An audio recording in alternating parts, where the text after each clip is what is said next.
ओम शांति। आज हम अपने जीवन में बहुत सारे कर्म करते हैं जो भक्ति भाव से जुड़े होते हैं, भगवान से जुड़े होते हैं। हम भगवान को खुश करने के लिए बहुत सारे कर्म करते हैं कि किसी भी तरीके से भगवान से जुड़ा जाए, भगवान को खुश किया जाए।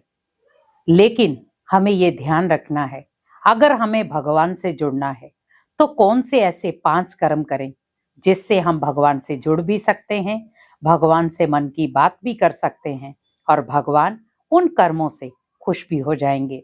सबसे पहला, आप सबको दुआएं देना सीख जाएं, क्योंकि कोई भी आत्मा आपके साथ कैसा भी कर्म कर रही है, लेकिन अगर मेरा कर्म और मेरा धर्म ये हो कि मुझे सभी आत्माओं को दुआएं देनी है, किसी भी आत्मा को मुझे बद्दुआ नहीं देनी है, किसी भी आत्मा के लिए मुझे गलत नहीं करना है, ओनली मुझे सभी आत्माओं को दुआएं देनी है, तो क्या होगा? आज आप देखो, भगवान के लिए भी बहुत सारे लोग आप शब्द यूज कर देते हैं। क्या बदले में भगवान बद्दुआएं देता है? नहीं। तो हमें भी भगवान के समान ही बनना है, क्योंकि हम भगवान के बच्चे हैं, तो हम अपने मुख से ऐसे शब्द निकाले ही क्यों। इसीलिए हमें पहला कर्म क्या करना है? सभी को दुआएं देनी है, क्योंकि जब हम किसी को दुआएं देंगे तो बदले में हमें भी दुआएं ही मिलेंगी, क्योंकि जो आप देंगे वही आपको दोबारा वापस मिलेगा। दूसरा, आपको किसी का भी अपमान नहीं करना है। कहते हैं जैसा बीज आप बोएंगे वैसा ही फल आपको मिलेगा। अब आपने बीज बोया है अपमान का, तो आपको अपमान तो मिलेगा। अब आप किसी व्यक्ति का अपमान कर रहे हैं तो सामने वाला व्यक्ति भी आपका अपमान करेगा। लेकिन आपका कोई अपमान कर रहा है, लेकिन बदले में आपने उसका सम्मान किया, कोई बात नहीं, इस आत्मा की नेचर ही ऐसी है, इस आत्मा की आदत ऐसी है, लेकिन मुझे उसको रिटर्न में वो चीज नहीं देनी है।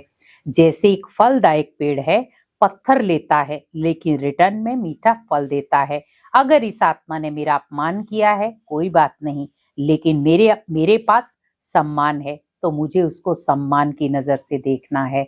कई बार क्या होता है, थोड़ी सी मुझे घृणा जरूर होती है कि इसने मेरे साथ ऐसा क्यों किया, लेकिन इग्नोर कर दें, क्योंकि कुछ बातों को हम जीवन में इग्नोर करते हैं, तो इस बात को भी आप इग्नोर कर दें और आगे बढ़ जाएं।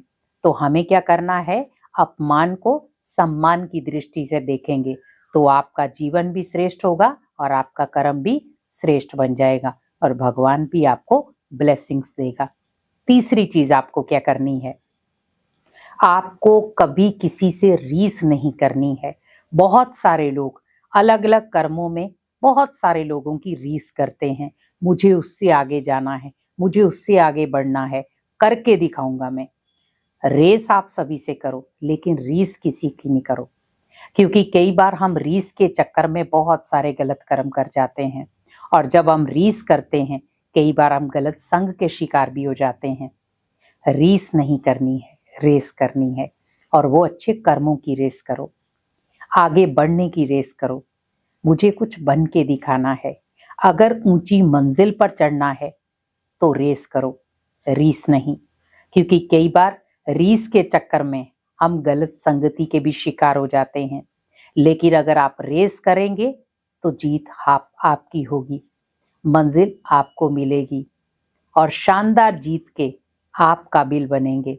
इसीलिए कभी भी किसी को मत देखो, देखना है तो भगवान को देखना है, देखना है तो उस इंसान को देखो जिसने रेस की है और रेस करके अपने जीवन को जीत में कन्वर्ट किया है। इसीलिए हमेशा भगवान को खुश करना है तो श्रेष्ठ कर्मों की रेस करो और जीत हासिल करो। और उसके बाद चौथा कर्म आपको क्या करना है? हमेशा बड़ों का आदर करो, क्योंकि ये सबसे बड़ी चुनौती बन चुका है। हम कई बार क्या करते हैं, आजकल बड़ों को कोई भी अपशब्द यूज कर देते हैं। हमेशा याद रखें, अगर आप बड़ों का सम्मान करते हैं तो भगवान के सम्मान के काबिल बन जाएंगे, क्योंकि आज बड़ों का आदर सम्मान ही भगवान की नजरों में आपको ऊंचा उठाएगा। हम कई बार बड़ों को कुछ ऐसे शब्द यूज कर जाते हैं जो बोलने नहीं चाहिए, लेकिन हम कर देते हैं। अगर हम बड़ों को अपशब्द यूज करते हैं तो सीधे वो भगवान तक पहुंचते हैं। इसीलिए कोशिश करें कि मुझे कोई भी ऐसे शब्द यूज नहीं करने हैं जो बड़ों को चोट पहुंचाने वाले हों। मुझे वही शब्द यूज करने हैं जो उनको खुशी देने वाले हों। और लास्ट 5वां आपको क्या करना है, हमेशा भगवान के साथ मन के तार जोड़े रखने हैं। और जब भगवान के साथ आपका मन का तार जुड़ा रहेगा, कोई भी कर्म आपका गलत नहीं होगा, कोई भी रास्ता आप गलत नहीं पकड़ेंगे और आपकी मंजिल श्रेष्ठ होगी।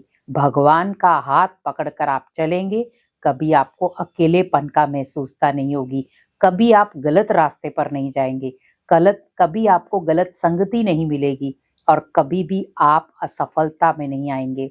हमेशा आपको सफलता मिलेगी, हमेशा आप श्रेष्ठ कर्म करेंगे और हमेशा भगवान आपसे खुश रहेगा। इसीलिए ये 5 कर्म करें और भगवान को खुश करें और श्रेष्ठ कर्मों की पूंजी जमा करें। ओम शांति।